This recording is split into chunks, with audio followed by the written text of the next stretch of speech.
മാധുരപൂർണ്ണ പ്രശോഭിതം ഈ ജീവിതം, ആർദ്രമാം ദൈവസ്നേഹം നിറയും പൂവനം. മാധുരപൂർണ്ണ പ്രശോഭിതം ഈ ജീവിതം, ആർദ്രമാം ദൈവസ്നേഹം നിറയും പൂവനം. സ്നേഹദീപനാളമായി വിളങ്ങും ധന്യജീവിതം.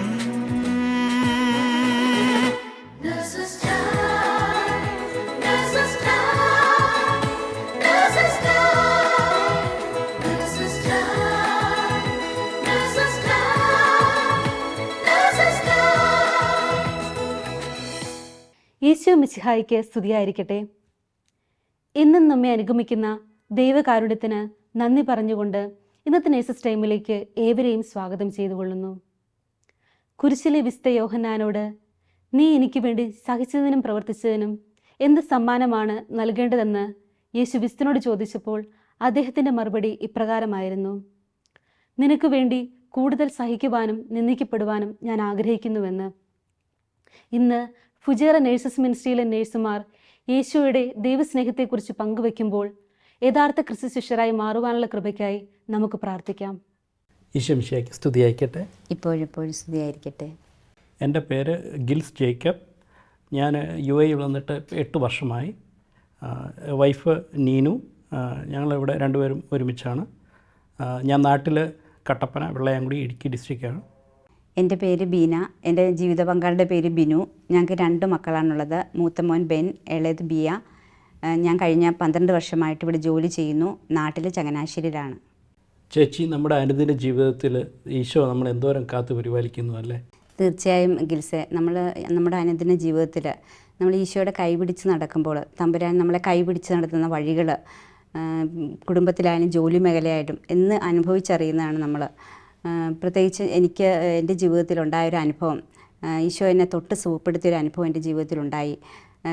ഞാൻ സോഷ്യൽ സർവീസ് ഡിപ്പാർട്ട്മെൻറ്റിലാണ് ജോലി ചെയ്യുന്നത്. അപ്പോൾ ഹോസ്പിറ്റൽ പോലെ ഞങ്ങൾക്ക് ഇൻസൈഡ് ഡ്യൂട്ടി അല്ല, ഞങ്ങൾ പേഷ്യൻ്റെ വീട്ടിൽ പോയിട്ട് അവരെ കാണുകയാണ് ചെയ്യുന്നത്. നമുക്കറിയാമല്ലോ, ജൂൺ, ജൂലൈ, ഓഗസ്റ്റിൽ ഇവിടെ നല്ല ചൂടാണല്ലോ. എൻ്റെ സ്കിന്ന് പൊതുവേ വളരെ സെൻസിറ്റീവുമാണ്. 2018 ജൂൺ, ജൂലൈയിൽ മാസത്തിൽ ഞാൻ ജോലി കഴിഞ്ഞിട്ട്, അതായത് ഞങ്ങൾ വീട്ടിൽ വിസിറ്റ് കഴിഞ്ഞിട്ട് ഓഫീസിലേക്ക് വരുമ്പം എൻ്റെ ഫേസും നെക്ക് വരെയുള്ള ഭാഗം നന്നായിട്ട് റെഡ് കളറാവുകയും എനിക്ക് ഭയങ്കര ബേണിങ് സെൻസേഷനാണ്. ഈവൻ ഞാൻ AC-യുടെ അടിയിലാണ് ഇരിക്കുന്നതെങ്കിൽ പോലും ഭയങ്കര പുകച്ചിൽ അനുഭവപ്പെടും, ഭയങ്കര ഇച്ചിങ്ങുമായിരുന്നു. ഓരോ ദിവസവും ഇത് കൂടിക്കൊണ്ടിരുന്നു. വീട്ടിലാണെങ്കിലും എനിക്ക് കുക്കിംഗ് ഒന്നും ചെയ്യാൻ പറ്റാത്ത അവസ്ഥ. ഗ്യാസിൻ്റെ അടുത്ത് പോകുമ്പോഴത്തേക്ക് ഭയങ്കര ചൂട് അനുഭവപ്പെടും. അങ്ങനെ ജീവിത പങ്കാളിയാണ് ശരിക്കും ആ സമയത്തൊക്കെ കുക്കിംഗ് പോലും ചെയ്തിരുന്നത്. എനിക്കാണെങ്കിലും മാനസികമായിട്ട് ഒത്തിരി വിഷമമായി. കാരണം എൻ്റെ ശരീരത്തിൻ്റെ ബാക്കി ഭാഗത്തു നിന്ന് ടോട്ടലി ഡിഫറൻ്റായി എൻ്റെ ഫേസും നെക്കും. എവിടെ പോയാലും ആളുകൾ ചോദിക്കാൻ തുടങ്ങി എന്ത് പറ്റിയാണെന്ന്. അപ്പം എനിക്ക് ഭയങ്കര വിഷമമായി ഇത്. അപ്പം എന്നാലും ഈശോയോട് പ്രാർത്ഥനയിൽ ഒരിക്കലും എനിക്ക് ഇൻ്റർസെഷൻ പ്രയർ ചെയ്യുവാണെങ്കിൽ ഒരിക്കലും ഞാൻ എൻ്റെ ഈ അസുഖത്തിന് വേണ്ടി ഞാൻ പ്രാർത്ഥിച്ചിട്ടില്ല. ഈശോയോട് ചേർത്ത് വെച്ചു. പക്ഷേ അന്നേരമൊക്കെ ഞാൻ മനസ്സിൽ വിചാരിക്കുന്നത് ഈ ലോകത്ത് ഇതിനേക്കാളും എത്രയോ അസുഖമുണ്ട്, അപ്പം അവരുടെ ആയിട്ട് കമ്പയർ ചെയ്യുമ്പോൾ എത്രയോ ചെറുതാണ്. അങ്ങനെ പ്രാർത്ഥന ജീവിതത്തിൽ ഒരിക്കലും മടുപ്പ് തോന്നിയിട്ടില്ല. ഈശോയോട് എപ്പോഴും ചേർന്ന് നിന്നുകൊണ്ട് തന്നെ പോകുമായിരുന്നു. 2018 ശരിക്കും ഒരു പ്രാർത്ഥന കൂട്ടായ്മ നടക്കുമ്പോൾ അത് വേർഡ് ഓഫ് ഗോഡ് പറഞ്ഞ ശരിക്കും ആ ബ്രദർ എന്നോട് ചോദിക്കുകയുണ്ടായി, എന്തെങ്കിലും സിസ്റ്ററിന് എന്തെങ്കിലും ഒരു വിഷമമുണ്ടോ എന്ന് ചോദിച്ചു. അപ്പം ഞാൻ ആലോചിച്ചപ്പോൾ എനിക്ക് വലിയ വിഷമമൊന്നുമില്ല. ശരിക്കും ഞാൻ എൻ്റെ ഫേസിൻ്റെ കാര്യം മറന്നുപോയിരുന്നു. അപ്പം ഞാൻ പറഞ്ഞു എനിക്ക് വിഷമമൊന്നുമില്ല. അപ്പം ബ്രദർ തന്നെ ചോദിച്ചു, ഇല്ല ഇനി അവസാനം പറയരുത്, എന്തോ ഒരു വിഷമമുണ്ടെന്ന് പറയരുതെന്ന് പറഞ്ഞു. അത് കഴിഞ്ഞിട്ട് ഈ ബ്രദർ ഓരോരുത്തരെയും നോക്കുന്നുണ്ടായിരുന്നു. അപ്പം എൻ്റെ ഫേസ് നോക്കുമ്പം ബ്രദർ ചിരിക്കുന്നുണ്ടായിരുന്നു. അത് കഴിഞ്ഞ് എന്നോട് തന്നെ ഇങ്ങോട്ട് ചോദിച്ചു, ഈ ഫേസിൻ്റെ കാര്യത്തിൽ ഒരു വിഷമം ഇല്ലേന്ന് ചോദിച്ചു. അപ്പോഴാണ് പെട്ടെന്ന് എനിക്ക് ഇത് വന്നത്. ഞാൻ പറഞ്ഞു ശരി, ഉണ്ട്, എനിക്ക് ഫേസിൽ എൻ്റെ ഇത് വിഷമമുണ്ട്. അപ്പോൾ ബ്രദർ പറഞ്ഞു, എന്നെ എങ്ങനെ എല്ലാവരുടെയും മുന്നിൽ വിളിച്ച് നിർത്തിയിട്ട് ആളുകളുടെ ഫേസ് നിർത്തി.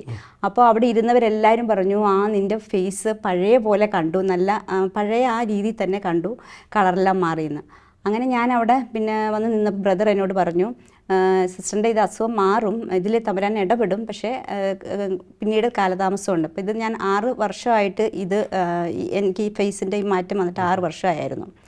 എന്നാലും പ്രാർത്ഥനയുടെ കൂടെ കടന്നുപോയി. കഴിഞ്ഞ വർഷം നൈറ്റ് വിജിലിൻ്റെ സമയത്ത്, നമ്മുടെ 2022 മാർച്ച് മാസത്തെ നൈറ്റ് വിജിലിൻ്റെ സമയത്ത് അതുപോലെ തന്നെ അത് ശരിക്കും അതിൻ്റെ ശുശ്രൂഷ നടത്തിക്കുന്ന ബ്രദർ എൻ്റെ പേര് വിളിച്ചു പറഞ്ഞു. ബീനയുടെ ജീവിതത്തിലെ വലിയൊരു പ്രശ്നത്തിൻ്റെ മേലിൽ കർത്താവിൻ്റെ ഇടപെടൽ നടക്കുന്നുണ്ടെന്ന് പറഞ്ഞു. അപ്പോൾ ആ സമയത്ത് എനിക്ക് ശരിക്കും ഫേസിനൊരു ബേണിംഗ് സെൻസേഷൻ ഉണ്ടായിരുന്നു. ഞാൻ ശരിക്കും അതിനു മുന്നേ 3-4 ഡോക്ടർമാരെ കണ്ടിരുന്നു. അപ്പോഴൊന്നും എൻ്റെ രോഗത്തിൻ്റെ കൃത്യമായ എന്താണ് രോഗം എന്ന് കണ്ടുപിടിക്കുകയോ അതിനുള്ള ചികിത്സയോ എനിക്ക് കിട്ടിയില്ല. താൽക്കാലിക ഒരു ആശ്വാസം എന്നല്ലാതെ എനിക്ക് പുകച്ചിലിനും ഈ റെഡ്നെസ്സിനും ഒന്നും ഒരു കുറവുണ്ടായില്ല. പക്ഷേ പിറ്റേ ദിവസം ഞാൻ തന്ന ഡോക്ടർ കൃത്യമായിട്ടും എൻ്റെ അസുഖം എന്താണെന്ന് കണ്ടുപിടിച്ചു. അതിനെനിക്ക് മരുന്ന് തന്നു. അപ്പോൾ ഞാൻ ഇത് ശരിക്കും വിശ്വസിക്കുന്ന തമ്പുരാൻ്റെ ഇടപെടൽ തന്നെയാണ് ഞാൻ വിശ്വസിക്കുന്നത്. കാരണം കർത്താവ് അറിയാതെ നമ്മുടെ ജീവിതത്തിൽ ഒന്നും സംഭവിക്കുന്നില്ല. അപ്പം അത് കഴിഞ്ഞിട്ട് എനിക്ക് നല്ല വ്യത്യാസം തുടങ്ങി. ഒരാഴ്ച കഴിഞ്ഞപ്പം എൻ്റെ ഈ വിസിറ്റിന് പോയിട്ട് വരുമ്പോൾ എനിക്ക് റെഡ്നെസ് ഒന്നുമില്ല, ബേണിംഗ് സെൻസേഷൻ ഇല്ല, ഇച്ചിങ് ഇല്ല, കുക്കിംഗ് ആണെങ്കിലും വലിയ കുഴപ്പമില്ലാതെ ചെയ്യാം. അങ്ങനെ എനിക്ക് ഒത്തിരി വ്യത്യാസമായി. അപ്പം ഈശോ വചനത്തിൽ ഇങ്ങനെ പറയുന്നു, വിലാപങ്ങൾ 3:31-32 ഇങ്ങനെ പറയുന്നുണ്ട്, കർത്താവ് എന്നേക്കുമായി ഉപേക്ഷിക്കുകയില്ല, അവിടുന്ന് നമ്മളെ വേദനിപ്പിച്ചാലും തൻ്റെ കാരുണ്യാതിരേകത്തിന് അനുസൃതമായി നമ്മോട് ദയ കാണിക്കുമെന്ന്. അപ്പം ഈശോ ശരിക്കും നമുക്ക് ജീവിതത്തിൽ ചെറിയ ചെറിയ സഹനങ്ങൾ തന്നാലും ഈശോയോട് നമ്മൾ ചേർന്ന് നിൽക്കുമ്പോൾ അത് ശരിക്കും നമുക്ക് സഹിക്കാനും അതിലേക്ക് ശരിക്കും തമ്പുരാൻ്റെ ഇടപെടൽ ഉണ്ടാവുക തന്നെ ചെയ്യുമെന്ന് ഉറച്ചു വിശ്വസിക്കുന്നു.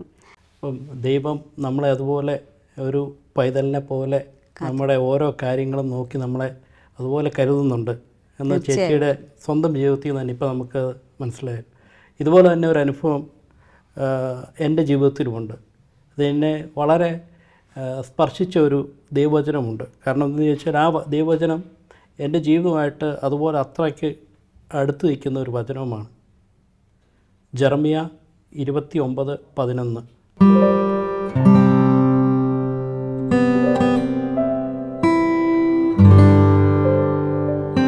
നിങ്ങളെക്കുറിച്ചുള്ള പദ്ധതി എൻ്റെ മനസ്സിലുണ്ട്, നിങ്ങളുടെ നാശത്തിനല്ല ക്ഷേമത്തിനുള്ള പദ്ധതിയാണ്, നിങ്ങൾക്ക് ശുഭമായ ഭാവിയും പ്രത്യാശയും നൽകുന്ന പദ്ധതി. ഈ ഒരു വചനവുമായിട്ട് എൻ്റെ ജീവിതത്തിൽ വളരെ ഒരു ബന്ധമുണ്ട്. കാരണം എന്താണെന്ന് ചോദിച്ചാൽ ഞാൻ ഇവിടെ UAE ഇപ്പോൾ വന്നിട്ട് 8 വർഷമാണ്. UAE വരുന്നതിന് മുമ്പ് ഞാൻ യമനിലായിരുന്നു വർക്ക് ചെയ്തുകൊണ്ടിരുന്നത്. അവിടെ യമനിൽ അവിടെ 4 വർഷം വർക്ക് ചെയ്തു. അങ്ങനെ 2015 അവിടെ യുദ്ധം സ്റ്റാർട്ടായി. യുദ്ധം സ്റ്റാർട്ട് ചെയ്ത് കഴിഞ്ഞപ്പം ഞങ്ങൾ ഓൾറെഡി വർക്ക് ചെയ്തുകൊണ്ടിരുന്നത് തന്നെ അവിടുത്തെ മിലിറ്ററിയുടെ ഹോസ്പിറ്റലായിരുന്നു. അപ്പം യുദ്ധം സ്റ്റാർട്ട് ചെയ്ത് കഴിഞ്ഞപ്പം ഇന്ത്യയുടെ ഇവാക്വേഷൻ ഇതിലാണ് ഞങ്ങളെ നാട്ടിലോട്ട് കൊണ്ടുവരുന്നത്. അങ്ങനെ 2015 മാർച്ചിൽ നാട്ടിലെത്തുന്നു. അപ്പം പെട്ടെന്ന് ഒരു 4 വർഷമായിട്ട് ഒരു സ്ഥിര വരുമാനം, അങ്ങനെ നമുക്ക് വേറെ ആരെ ആശ്രയിക്കാതെ സ്വന്തമായിട്ടൊരു വരുമാനം, അന്ന് കല്യാണമൊന്നും കഴിഞ്ഞിട്ടുമില്ല, ആ ഒരു സമയമാണ്. അങ്ങനെ നാട്ടിൽ തിരിച്ചു വന്നിട്ട് ഒരു നാട്ടിൽ പല രീതിയിലുള്ള ജോലിക്ക് ട്രൈ ചെയ്ത് ജോലിയൊന്നും ശരിയാകുന്നില്ല. അങ്ങനെ ഇരുന്ന് കഴിഞ്ഞപ്പോഴത്തേക്കും ചെറുപ്പം മുതൽ ഞങ്ങൾ മാതാവിനോടൊരു ഭക്തി കുടുംബത്തിലോ എല്ലാവർക്കും ഉണ്ട്. പ്രത്യേകിച്ച് മാതൃഭക്തിയിലാണ്, മരിയഭക്തിയിലാണ് ഞങ്ങളെല്ലാം വളർന്നു വന്നത്. അപ്പം അങ്ങനെ എവിടെ പോയാലും മാതാവിനോടൊരു പ്രാർത്ഥിച്ച് അല്ലെങ്കിൽ സങ്കീർത്തനം 91 ചൊല്ലി അങ്ങനെയാണ് ഞങ്ങൾ ഞങ്ങളുടെ എങ്ങോട്ടുള്ള ഒരു യാത്രയും ഞങ്ങൾ സ്റ്റാർട്ട് ചെയ്യുന്നത്. അപ്പോൾ അങ്ങനെ ഒരു മരിഭക്തിയിലൊക്കെ വളർന്നു വന്നിട്ടും അപ്പോൾ പെട്ടെന്ന് ജോലി പോയി കഴിഞ്ഞപ്പോഴത്തേക്കും മൊത്തത്തിൽ എനിക്കൊരു ടെൻഷനായി, ഒരു ബുദ്ധിമുട്ട്, മാനസികമായിട്ടൊരു ബുദ്ധിമുട്ട്. ജോലിക്ക് ട്രൈ ചെയ്യുന്നു, ജോലിയൊന്നും കിട്ടുന്നില്ല. അങ്ങനെ ഇരുന്നപ്പോൾ വീട്ടിൽ നിന്ന് പറഞ്ഞു എന്നാൽ ഒരു ധ്യാനം, ഒത്തിരി കാലം കൂടി വീട്ടിൽ വന്നിരിക്കുന്നത്, അപ്പോൾ ധ്യാനം കൂടാൻ പറഞ്ഞു. അങ്ങനെ ഞാൻ ധ്യാനം കൂടാൻ വേണ്ടി തീരുമാനിച്ചു. അപ്പം ഞാനും ഉണ്ട്, എൻ്റെ സിസ്റ്ററുണ്ട്, എൻ്റെ 2 കസിൻസുണ്ട്. അപ്പോൾ ഞങ്ങൾ 4 പേരൂടെ ധ്യാനത്തിന് പോകാമെന്ന് ഓർത്തുകൊണ്ടാണ് ഇരുന്നത്. അപ്പം ഞങ്ങൾ ഫോൺ വിളിച്ച് ബുക്ക് ചെയ്യാൻ വേണ്ടി ഫോൺ വിളിക്കുന്നു. ബുക്ക് ചെയ്യുമ്പോൾ 3 സീറ്റേ ഉള്ളൂ. അവിടെയും എനിക്ക് കിട്ടുന്നില്ല. അവർക്ക് 3 പേർക്കും സീറ്റായി, എനിക്ക് കിട്ടുന്നില്ല. അപ്പോൾ വീണ്ടും ഞാൻ ഓർത്തു, ദൈവം ഇതെന്തൊരു പരീക്ഷണമാണ്, ഒരു ധ്യാനം കൂടാമെന്ന് വെച്ചിട്ട് പോലും അതുപോലും പറ്റുന്നില്ലല്ലോ. അപ്പം അങ്ങനെ ആകെപ്പാടെ അതിലും ഒരു ബുദ്ധിമുട്ടായിരുന്ന സമയത്താണ്. അപ്പം ഇങ്ങനെ ധ്യാനം കൂടണമെന്ന് വെച്ചിട്ട് അത് നടക്കുന്നില്ല, ജോലിയൊന്നും ശരിയാകുന്നില്ല, ഉണ്ടായിരുന്ന ജോലി പോയി. അങ്ങനെ പല രീതിയിൽ നമ്മൾ മാനസികമായിട്ട് മൊത്തത്തിൽ ഇങ്ങനെ മടുത്തിരിക്കുന്ന സമയമായിരുന്നു.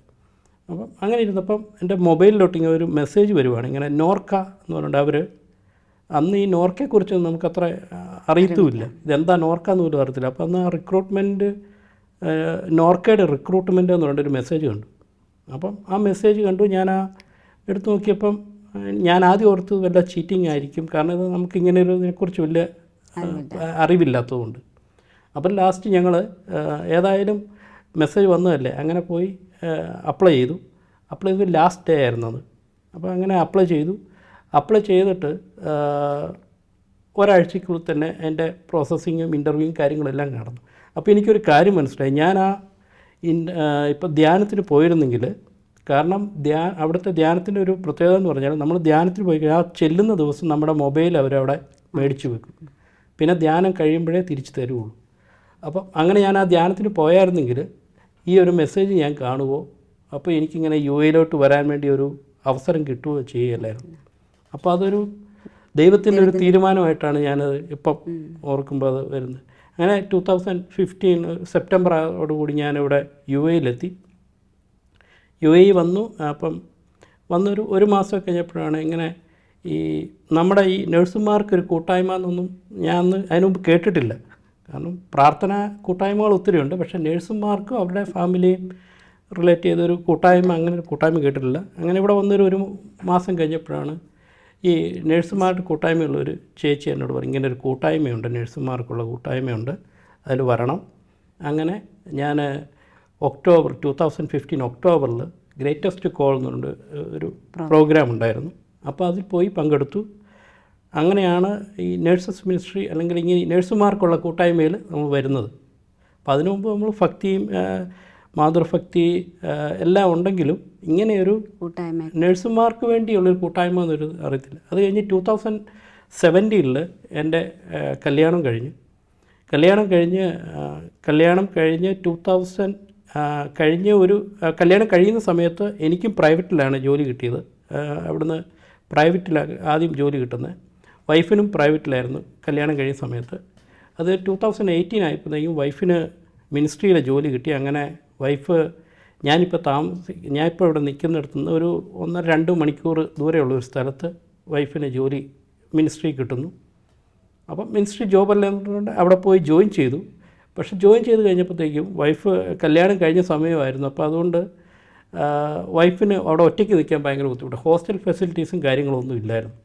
അപ്പോൾ അവിടെ റൂം നമ്മളെടുത്ത് അവിടെ തന്നെ നിൽക്കുവാണ്. അപ്പം ഒരു കുറച്ച് കഴിഞ്ഞപ്പോഴത്തേക്കും വൈഫിന് ഭയങ്കര ബുദ്ധിമുട്ട്, ഒറ്റയ്ക്ക് നിൽക്കാൻ ഭയങ്കര ബുദ്ധിമുട്ട്. അപ്പോൾ വീണ്ടും ഞങ്ങൾ പ്രാർത്ഥിക്കാൻ തുടങ്ങി.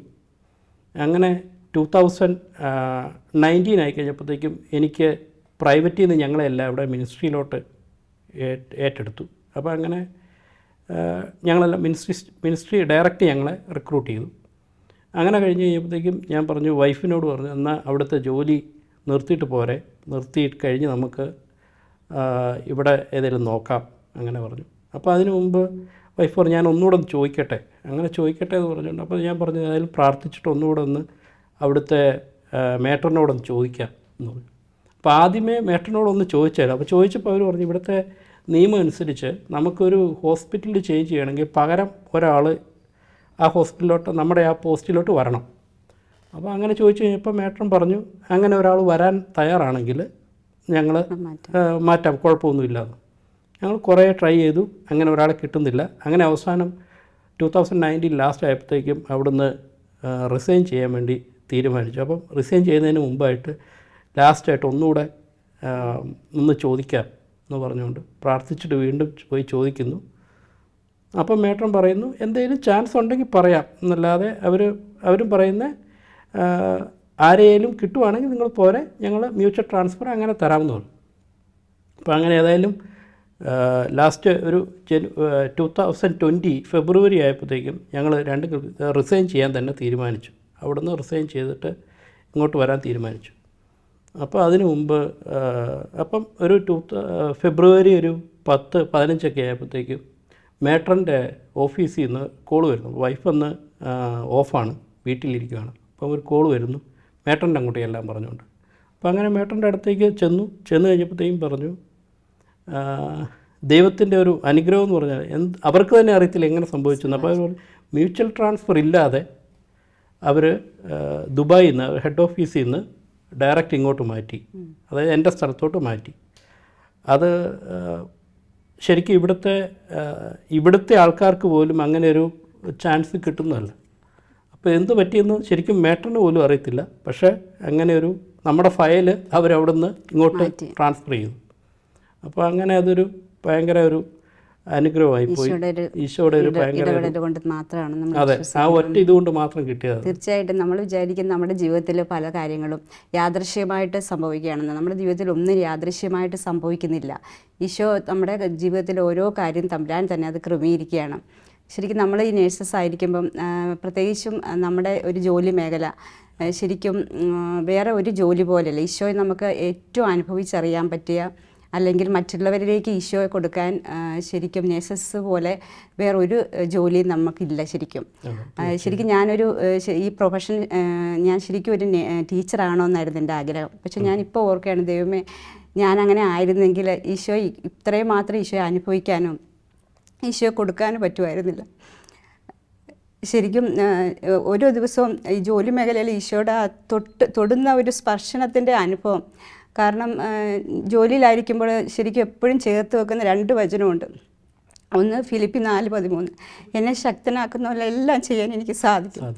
ശരിക്കും ആ വചനത്തിൽ നമ്മൾ 100% ആ വചനത്തിൽ ഉറച്ച് വിശ്വസിക്കുമ്പം ഈശോ നമ്മളെ കൈ പിടിച്ച്, ഇപ്പോൾ നേഴ്സസ് ഈ കൂട്ടായ്മയിലേക്ക് വരുന്നതിന് മുമ്പേ ശരിക്കും കുഞ്ഞിലെ തൊട്ടേ നല്ല പ്രാർത്ഥിക്കുന്ന ഒരു വ്യക്തിയായിരുന്നു ഞാൻ. അങ്ങനെ നമ്മുടെ കുടുംബ സാഹചര്യം പ്രാർത്ഥിക്കുന്ന ഒരാളായതുകൊണ്ട് ഓട്ടോമാറ്റിക്കലി നല്ല പ്രാർത്ഥിക്കുന്ന കൂട്ടത്തിലായിരുന്നു. പക്ഷേ ഇതിലേക്ക് വരുമ്പം നമ്മൾ നേഴ്സായിട്ട് ഇതിലേക്ക് വന്നു കഴിയുമ്പം ശരിക്കും നമ്മൾ പ്രാർത്ഥിക്കുകയല്ല ചെയ്യുന്നത്, ഈശോയുടെ കൂടെ നടക്കുകയാണ് ചെയ്യുന്നത്. ഈശോ നമ്മുടെ കൈ പിടിച്ച് നടക്കുകയാണ് ചെയ്യുന്നത്. അതായത് ശരിക്കും 2 വചനം ഞാൻ ഈ ശരിക്കും ജോലിക്ക് പോകുമ്പം ചേർത്ത് വെക്കുന്ന 2 വചനമാണ്. ഒന്ന് ഫിലിപ്പി 4:13, ഞാൻ പറഞ്ഞല്ലോ എന്നെ ശക്തനാക്കുന്നതിനെല്ലാം ചെയ്യാൻ എനിക്ക് സാധിക്കും. ആ ഒരു വചനം പ്രാർത്ഥിച്ചിട്ട് നമ്മൾ പോകുമ്പോൾ ഈശോയുടെ ഭയങ്കര ഇടപെടലാണ് ശരിക്കും അനുഭവിക്കുന്നത്. ഞാനിപ്പം പ്രത്യേകിച്ച് ഞാൻ സോഷ്യൽ സർവീസ് ഡിപ്പാർട്ട്മെൻറ്റ്, ഞങ്ങൾക്ക് ഓൾഡ് പീപ്പിളാണെല്ലാം. അപ്പം ഒരു ഓൾഡ് പീപ്പിളിനെ നമ്മൾ കെയർ ചെയ്യുന്നത് നമ്മളൊരു കുഞ്ഞു കൊച്ചിങ്ങനെ കെയർ ചെയ്യുന്ന പോലെ വേണം. ആദ്യം നമ്മൾ ചെല്ലുമ്പം എന്തിനാ വന്നതെന്നൊക്കെ ദേഷ്യപ്പെടും. പക്ഷെ നമ്മൾ കൂടെ ഇരുന്ന് ചെയ്യുമ്പം അവർക്ക് പിന്നെ ഭയങ്കര ഒരു വല്ലാത്ത ഒരു, ശരിക്കും നമ്മൾ അറിയാം, പ്രത്യേകിച്ച് നമുക്കറിയാം ഇവിടുത്തെ ആളുകൾ പിന്നെ ഓൾഡ് പീപ്പിള് ശരിക്കും അപ്പനും അമ്മയും അല്ലെങ്കിൽ അമ്മ മാത്രം സർവൻസും മാത്രമാണ്. അവർ ശരിക്കും ആഗ്രഹിക്കുന്നുണ്ട് നമ്മളെ ഒരു നല്ല വർത്താനം. നമ്മൾ ചിരിച്ചുകൊണ്ട് അവരോട് ഇടപെടുമ്പോൾ ശരിക്കും നമുക്ക് അവരുടെ കണ്ണിൽ നിന്ന് ആ സ്നേഹം അനുഭവിച്ചറിയാൻ പറ്റും. ശരിക്കും വെയിനൊക്കെയാണെങ്കിൽ പ്രത്യേകിച്ച് ഇവർക്ക് ഇവരുടെ സ്കിൻ അറിയാമല്ലോ, നമുക്ക് ഭയങ്കര നമ്മുടെ നോർമൽ ഒരാളുടെ സ്കിൻ പോലല്ല, വെയിനൊക്കെ കിട്ടാൻ ഭയങ്കര പാടാണ്. അപ്പോൾ അവിടെയൊക്കെ ഈ വചനം പറഞ്ഞിട്ട് ഞാൻ പോകാറുണ്ട്. അപ്പം മറ്റേ സ്റ്റാഫിന് കിട്ടാത്തടുത്ത് ഇങ്ങനെ അവർക്കറിയാം ഞങ്ങൾ സോഷ്യൽ സർവീസ് ലോക്കൽസാണ്. അപ്പോൾ അവർ പറയും ഇന്ന ആളെ വിട്ടാൽ മതി, കിട്ടാത്തതാണ്, ഇന്ന ആളെ വിട്ടാൽ മതി കിട്ടുമെന്ന്. അപ്പം ഒരു പ്രാവശ്യം ഇതൊരു അനുഭവം ഉണ്ടായത് ഈ ഇടയ്ക്കായിട്ടാണ്. ഇതുപോലൊരു പേഷ്യൻറ്റിന് അത് ഫുൾ ബെഡ് റിഡനായിട്ട് കിടക്കുന്നതാണ്, വെയിനൊന്നും കിട്ടത്തില്ല. അപ്പോൾ ശരിക്കും ഹോസ്പിറ്റൽ ഡിസ്ചാർജാണ്, ഫുൾ ബോഡി സ്വെല്ലിംഗ് ആണ്. അപ്പോൾ ശരിക്കും വീനസെക്ഷൻ ചെയ്യേണ്ട ഒരു കേസാണത്. കാരണം എന്നാലേ വെയിൻ കിട്ടുകയുള്ളൂ. പക്ഷേ പേഷ്യൻറ്റിനെ ട്രാൻസ്ഫർ ചെയ്യാനുള്ള ബുദ്ധിമുട്ട് കൊണ്ട് പിന്നെ ബ്ലഡ് എടുക്കണമെന്ന് പറഞ്ഞു. അപ്പോൾ എന്നോട് ചോദിച്ചു പോയി ചെയ്യാവോ എന്ന് ചോദിച്ചു. അപ്പോൾ ആ സെക്ഷൻ ഞങ്ങൾ 4 വാർഡ് തിരിച്ചിട്ടുണ്ട്. അപ്പോൾ ആ വാർഡിലെ ആൾക്ക് അത് ബുദ്ധിമുട്ടായതുകൊണ്ട് എല്ലാവരും പോസ്റ്റ്പോണ്ട് ചെയ്ത് പറഞ്ഞപ്പോൾ എനിക്ക് ആ ചാൻസ് വന്നു. അപ്പോൾ എന്നോട് ചെയ്യാൻ, പക്ഷെ ഞാൻ എന്തിനും ഭയപ്പെടുന്നു, ഞാൻ എൻ്റെ കൂടെ ആരാണ്, ഞാൻ ആരെയും കൊണ്ടാണ് പോകുന്നത്. അപ്പം ഞാൻ പറഞ്ഞു ഇല്ല, ഞാൻ പോയി ചെയ്യാം, ഞാൻ പോയി നോക്കാം എന്ന് പറഞ്ഞു. അങ്ങനെ ഞാൻ ഈ വചനം ഞാൻ പറഞ്ഞ പോലെ ഫിലിപ്പി 4:13 വചനം പിടിച്ചുകൊണ്ട് തന്നെ ഞാൻ പോയിട്ട് ഞാൻ കണ്ടു നമുക്ക് ഫുൾ ബോഡി സ്വെല്ലിംഗ് ആണ്. ഒന്നും നമുക്ക് എവിടെ കുത്തണമെന്ന് പോലും അറിയത്തില്ല. പിന്നെ നമ്മൾ ശരിക്കും ഹോസ്പിറ്റലിൽ ചെയ്യുന്ന പോലെ നമ്മുടെ പ്രസൻസിൽ അവരുടെ റിലേറ്റീവ്സും മക്കളും ഒക്കെ ഉണ്ട്, അവിടെ മുന്നിൽ വെച്ച് വേണം നമ്മൾ കുത്താൻ. അപ്പോൾ അവർക്കറിയാം കിട്ടാൻ പാടാണെന്ന് പോലും നമ്മൾ 1-2 പ്രിക്ക് ചെയ്യുമ്പോൾ ഇപ്പോൾ അവരുടെ ഫേസിൻ്റെ ഇതൊക്കെ മാറും. അപ്പോൾ അത് പ്രാർത്ഥിച്ച് ഈശോയോട് ഞാൻ പറഞ്ഞു, ഞാൻ എപ്പോഴും ഈശോയോട് വർത്താനം പറയുന്ന ഒരു രീതിയിലാണ്. അപ്പം ഈശോയെ കർത്താവ് ഞാൻ ദേ കുത്താൻ പോവുകയാണ്, എനിക്കറിയില്ല, പക്ഷെ നീ എൻ്റെ കൈ പിടിച്ച് കുത്തിക്കോണം. അങ്ങനെ പറഞ്ഞിട്ട് ഞാൻ ശരിക്കും ടിപ്പിലാണ്, ഈ കൈയുടെ ടിപ്പിലാണ് കുത്തുന്നത്. അപ്പോൾ പക്ഷേ എനിക്കത് കിട്ടി ഒറ്റ ഇതിൽ. അപ്പം അത് കഴിഞ്ഞിട്ട് ഞാൻ ഈശോയോട് നന്ദി പറഞ്ഞു. നമ്മളെപ്പോഴും പറയുമ്പം ഈശോ കിട്ടുമ്പോൾ നന്ദിയും പറഞ്ഞു, സ്തുതിച്ചു. അപ്പോൾ ഇതിൻ്റെ മോൾ എന്നോട് പറയുണ്ടായി, എൻ്റെ കൈ പിടിച്ചിട്ട് അവിടെ കണ്ണൊക്കെ നിറഞ്ഞു പറഞ്ഞു, സിസ്റ്ററെ ആദ്യമായിട്ടാണ് എൻ്റെ അമ്മയെ ഞാൻ പല സ്ഥലത്തും കൊണ്ടുപോയിട്ടുണ്ട്, പക്ഷെ ആദ്യമായിട്ടാണ് ഒരു സിസ്റ്റർ ഒറ്റ കുത്തിൽ എടുക്കുന്നത്. സിസ്റ്ററിനെ ബ്ലെസ് ചെയ്ത് അവൻ്റെ കൈ എൻ്റെ ഇവിടെ വെച്ച് എന്നെ ബ്ലെസ് ചെയ്തു. അപ്പോൾ ഞാൻ ഓർക്കുകയാണ്, ഞാൻ ഇപ്പോൾ പറഞ്ഞു ഇതെൻ്റെ കഴിവല്ല, ഞാൻ പറഞ്ഞു എനിക്കൊരു കഴിവുമില്ല, പക്ഷേ ഞാൻ മേളിലോട്ട് കാണിച്ചു ഇത് ഞാൻ ഒറ്റയ്ക്കല്ല, എൻ്റെ കൂടെ ഈശോ ഉണ്ട് എന്ന് പറഞ്ഞു പോയി. അപ്പോൾ അവരും കറക്റ്റാണെന്നത് പറഞ്ഞു. പക്ഷെ അത് എന്തുകൊണ്ടാണ് ശരിക്കും നിയമാവർത്തനം 4:7 പറയുന്നുണ്ട്, നാം വിളിച്ചപേക്ഷിക്കുമ്പോഴൊക്കെ നമ്മുടെ കർത്താവ് നമുക്ക് സമീപസ്ഥനായിരിക്കുന്നില്ലേ, ദൈവം ഇത്ര അടുത്തുള്ള വേറെ ഏത് ശ്രേഷ്ഠ ജനതയാണ് ഉള്ളത്. അപ്പം അത് ശരിക്കും നമ്മുടെ ഈ ശരിക്കും അനുഭവിച്ചറിയുന്നതാണ്, സ്വന്തം ജീവിതത്തിൽ അത് അനുഭവിച്ചറിഞ്ഞ ഭയങ്കര ഇതാണ്. അതെ, ഇതുപോലെ തന്നെയാണ് എൻ്റെ ജീവിതത്തിലും ഓരോ നിമിഷവും ദൈവത്തിൻ്റെ ഒരു കരതലം നമ്മുടെ കൂടെ ഉണ്ടെന്ന് പറയും. അതുപോലെ തന്നെ വൈഫ് ഇവിടെ അങ്ങനെ അവിടെ നിന്ന് മാറി തിരിച്ച് എൻ്റെ അടുത്ത് വന്ന് അവിടെ ഇവിടുത്തെ ഹോസ്പിറ്റലിൽ ജോയിൻ ചെയ്യുന്നു. അപ്പം ജോയിൻ എൻ്റെ വൈഫ് ജോയിൻ ചെയ്തൊരു 5 ദിവസം കഴിഞ്ഞപ്പോഴാണ് കോവിഡ് പാൻഡമിക് സ്റ്റാർട്ട് ചെയ്യുന്നത്, 2020. അങ്ങനെ സ്റ്റാർട്ട് ചെയ്തു. ഒരാഴ്ച കഴിഞ്ഞപ്പോഴത്തേക്കും വൈഫിന് കോവിഡ് ICUവിലാണ് ഡ്യൂട്ടി. അപ്പോൾ അന്നറിയാമല്ലോ PPE ഒക്കെ ഇട്ട് ഫുള്ള് ഭയങ്കര ഇതാണ്. അപ്പോൾ അതൊരു പുതിയൊരു എക്സ്പീരിയൻസ് ആയിരുന്നു നമുക്ക്. അപ്പോൾ അങ്ങനെ കോവിഡ് ICUവിലായിരുന്നു. അങ്ങനെ അവിടെ വന്നൊരു അവിടുത്തെ കോവിഡ് ഒരു അധികം താമസിക്കുക ഒരു 2 ദിവസം കഴിഞ്ഞപ്പോഴത്തേക്കും ഒരു കോവിഡ് പോസിറ്റീവ് പേഷ്യൻ്റ് വന്നു. വൈഫും ഒരു ഡോക്ടറും പിന്നെ വേറൊരു സ്റ്റാഫും, ഇവർ 3 പേരും കൂടെയാണ് ആ പേഷ്യൻറ്റിനെ റിസീവ് ചെയ്യുന്നത്. അപ്പോൾ റിസീവ് ചെയ്യുമ്പോൾ ജസ്റ്റ് കഫിങ് അങ്ങനെയുള്ള ആ സിംറ്റംസ് അവിടെ വരുന്നു. അത് കഴിഞ്ഞ് അതിൻ്റെ റിസൾട്ട് നോക്കുമ്പോഴാണ് ആ പേഷ്യൻ്റ് പോസിറ്റീവായിരുന്നു. ഇതിന് 2 ദിവസം ചെറിയ കഫിങ് കാര്യങ്ങളൊക്കെ ആയിട്ട് വൈഫിനുണ്ട്. അപ്പം ഈ ടൈമെല്ലാം ഞങ്ങൾ ഒരുമിച്ചാണ്. അപ്പം കോവിഡാന്ന് നമ്മൾ അങ്ങനെ ഓർക്കുന്നേയില്ല, നമ്മൾ ആ ഒരു സംഭവം ഓർക്കുന്നില്ല. അപ്പം അങ്ങനെ ഓർത്തു. ഒരു 2-3 ദിവസം കഴിഞ്ഞപ്പോഴത്തേക്കും വൈഫിന് ഫുള്ള് ആളങ്ങ് മൊത്തത്തിൽ ക്ഷീണമായി, ബോഡി പെയിന്, കഫിങ്, ബ്രീത്തിങ് ഡിഫിക്കൽറ്റി. അപ്പം ആ സമയം എന്ന് പറഞ്ഞാൽ കോവിഡ് എന്ന് കേട്ടാൽ എല്ലാവരും പേടിച്ചു പോകുന്ന അതിൻ്റെ ഒരു ബിഗിനിങ് ടൈമിലാണ്. അപ്പോൾ അങ്ങനെ വന്നു കഴിഞ്ഞപ്പം ഞങ്ങൾ അത് ഇപ്പോൾ ഇങ്ങനെ ക്ഷീണം ഒത്തിരി ആയപ്പോഴത്തേക്കും വൈഫിനും ടെസ്റ്റ് ചെയ്ത് കഴിഞ്ഞപ്പം കോവിഡ് പോസിറ്റീവ്. അപ്പോൾ ഏതാണ്ട് ഓൾമോസ്റ്റ് ഒരു 5-6 ദിവസമായി. 6 ദിവസം ഞങ്ങൾ ഒരുമിച്ചായിരുന്നു, ക്ലോസ് കോണ്ടാക്റ്റുമാണ്. അപ്പം കോവിഡ് പോസിറ്റീവായി. ആളെ അന്ന് ഒക്കെ എന്ന് പറഞ്ഞാൽ നമ്മളെ ക്വാറൻറ്റൈനിൽ ആക്കുവാണ്. അപ്പോൾ ഇങ്ങനെ ക്വാറൻറ്റൈനിൽ ആക്കി ഒരാഴ്ച കഴിഞ്ഞപ്പോൾ ചെറിയ മാറ്റം വന്നു. അത് കഴിഞ്ഞ് വീണ്ടും 14 ദിവസം കഴിഞ്ഞപ്പോഴത്തേക്കും ആളെ അവിടെ നിന്ന് വീട്ടിലോട്ട് കൊണ്ടുവന്നു. വീട്ടിൽ കൊണ്ടുവന്ന് കഴിഞ്ഞും അപ്പോൾ വന്ന് 1-2 ദിവസം കുഴപ്പമില്ലായിരുന്നു. പിന്നെയും ആൾക്ക് 2-3 ദിവസം കഴിഞ്ഞ് കഫ് മാറുന്നില്ല, കണ്ടിന്യൂ ആയിട്ട് 2 ആഴ്ച കണ്ടിന്യൂ കഫ്. അപ്പോൾ കഫായി കഴിഞ്ഞപ്പോഴത്തേക്കും അപ്പോൾ ഈ സമയത്തെല്ലാം നമ്മൾ തിരിച്ചു വന്ന് 14 ദിവസം കഴിഞ്ഞല്ലോ, അതിൻ്റെ പീക്ക് ടൈം കഴിഞ്ഞല്ലോ, അത് പിന്നെയും ഒരുമിച്ചാണ്. അപ്പോൾ ആ സമയത്ത് ദൈവത്തിൻ്റെ ഒരു കൃപ ഉണ്ടെന്ന് പറഞ്ഞാൽ എനിക്ക് അത്ര ക്ലോസ് കോണ്ടാക്റ്റ് ഉണ്ടായിട്ട് പോലും ഞാൻ കോവിഡ് ആയില്ല. അതിപ്പോഴും ഒരു ദൈവത്തിൻ്റെ ഒരു പിന്നെ ആ സമയത്ത് പ്രത്യേകിച്ച് ഞങ്ങൾ ഡ്യൂട്ടിക്ക് പോകുമ്പോൾ ശരിക്കും സങ്കീർത്തനം 91 ചൊല്ലി ഈ പറഞ്ഞ പോലെ തന്നെ കാവൽ മാലാഖമാർ മാതാവിനോട് പ്രാർത്ഥിച്ച് ഹോളി വാട്ടർ കൊണ്ട് ബ്ലെസ്സും ചെയ്തിട്ടാണ് ഡ്യൂട്ടിക്ക് അന്നും പോകുന്നത്. അപ്പോൾ അത് സ്ഥിരമായിട്ട് അങ്ങനെയാണ് പൊയ്ക്കൊണ്ടിരുന്നത്. ഇനി അതിൻ്റെ ഒരു ആ ഹോളി വാട്ടറിൻ്റെയൊക്കെ ഒരു ഇതുകൊണ്ടായിരിക്കും. വൈഫിന് അത് കഴിഞ്ഞ് വീണ്ടും സെക്കൻഡ് ടൈം വീണ്ടും വന്നു. ആ വീണ്ടും വന്നപ്പോഴും ഈ പറഞ്ഞ പോലെ തന്നെ വേറൊരു പേഷ്യൻറ്റിനെ നോക്കി ആ പേഷ്യൻറ്റിൽ നിന്ന് കിട്ടിയതാണ്. ആ സെക്കൻഡ് ടൈം വന്നപ്പോഴും കഫിങ്ങും എല്ലാം ഉണ്ടായിരുന്നു, എല്ലാ സിംറ്റംസും ഉണ്ട്. പക്ഷേ ആദ്യം വന്ന അത്ര സിവിയർ അല്ലെങ്കിലും കണ്ടിന്യൂ കഫിങ്ങും ഇതൊക്കെയായിരുന്നു. അപ്പം എന്നിട്ടും രണ്ടാമതും പറഞ്ഞ പോലെ ക്ലോസ് കോണ്ടാക്റ്റ് ഉണ്ടായിട്ടും ദൈവകൃപയാൽ അന്നും പോസിറ്റീവായില്ല. അപ്പം അതെല്ലാവർക്കും ഒരു അതിശയമായിപ്പോയി. കാരണം അത്ര ക്ലോസ് കോണ്ടാക്റ്റ് ഉണ്ടായിട്ട് പോലും നമുക്ക് കോവിഡ് വന്നില്ല എന്നുള്ളതൊരു ഭയങ്കര ഒരു അനുഭവമായിരുന്നു. അപ്പോൾ നമ്മുടെ ജീവിതത്തിൽ ദൈവം അറിയാതെ ഓരോ കാര്യം സംഭവിക്കുകയില്ല എന്നുള്ളത് സ്വന്തം ജീവിതത്തിൽ നിന്ന് തന്നെ അത് തീർച്ചയായിട്ടും ഗിൽസേ, ദൈവം അറിയാതെ നമ്മുടെ ജീവിതത്തിൽ ഒന്നും സംഭവിക്കില്ല. ഇപ്പോൾ കുടുംബ ജീവിതത്തിലാണെങ്കിലും ഈശോയുടെ ഒത്തിരി അനുഗ്രഹങ്ങൾ ദിവസേന അനുഭവിക്കുന്ന ആണ് നമ്മളെല്ലാവരും അല്ലേ. അതെ. അപ്പം ഇതുപോലെ തന്നെ ഒരു അനുഭവം, ഞാനിവിടെ സ്കൂളിലാണ് വർക്ക് ചെയ്യുന്നത്. സ്കൂൾ ഹെൽത്ത് നഴ്സായിട്ട് വർക്ക് ചെയ്യുന്നത്. അപ്പം ഇങ്ങനെ നമ്മൾ ഡെയിലി ഒത്തിരി സ്റ്റുഡൻസ് ആയിട്ടുള്ള ഡീലിങ്സ് ഉണ്ട്. അപ്പോൾ അങ്ങനെ ഒരു മറക്കാൻ മേലാത്ത ഒരു സംഭവം എന്ന് പറഞ്ഞാൽ, ഒരു സ്റ്റുഡൻറ്റ് അവന് കണ്ടിന്യൂ ആയിട്ട് എൻ്റെ ക്ലിനിക്കിൽ ഇങ്ങനെ വരുമായിരുന്നു, അവൻ്റെ ഒരു മുറിവായിട്ട്. അപ്പം എന്നും വരും, ഞാൻ ഡ്രസ്സ് ചെയ്ത് കൊടുക്കുക. അവസാനം ഞാൻ ഓർത്ത് ഇവൻ ഇനി വല്ലോ ക്ലാസ് വല്ലോ ഡിസ്കണക്ട് ചെയ്യാൻ വേണ്ടിയുള്ള ഇതാണോന്ന്. അപ്പം ലാസ്റ്റ് ഞാൻ ചെക്ക് ചെയ്ത് നോക്കിയപ്പോൾ അവൻ്റെ വൂണ്ടുണ്ട്, അത് കരിഞ്ഞിട്ടില്ല. ഇപ്പോഴും സ്റ്റില് ചെറിയ പസ് ഫോർമേഷനൊക്കെ ഉണ്ട്. അപ്പം ഞാനത് ഒരു പ്രാവശ്യം ഡ്രസ്സ് ചെയ്ത്, 2 പ്രാവശ്യം ഡ്രസ്സ് ചെയ്ത്, 3ാമത്തെ പ്രാവശ്യം വന്നു കഴിഞ്ഞപ്പോൾ വീണ്ടും അത് കരിയുന്നില്ല, അതുപോലെ തന്നെ നിൽക്കുകയാണ്. അപ്പം 3ാമത്തെ പ്രാവശ്യമായപ്പം യേശുവിൻ്റെ തിരുരക്തത്താൽ ഈ മുറിവ് കരിയിക്കണേ, അല്ലെങ്കിൽ അത് ഓക്കെ ആക്കണമെന്ന് മനസ്സിൽ പ്രാർത്ഥിച്ചുകൊണ്ട് ഞാൻ ആ മുറിവ് വെച്ച് കെട്ടിക്കൊടുത്തു. അന്ന് ഞാൻ വെച്ച് കൊടുക്കുമ്പോൾ വ്യാഴാഴ്ച ദിവസമാണ്. ഇവിടെ വെള്ളി ശനി അന്ന് ഫ്രൈഡേ സാറ്റർഡേ അന്ന് ഓഫ് ഡേയ്സാണ് ഇവിടെ.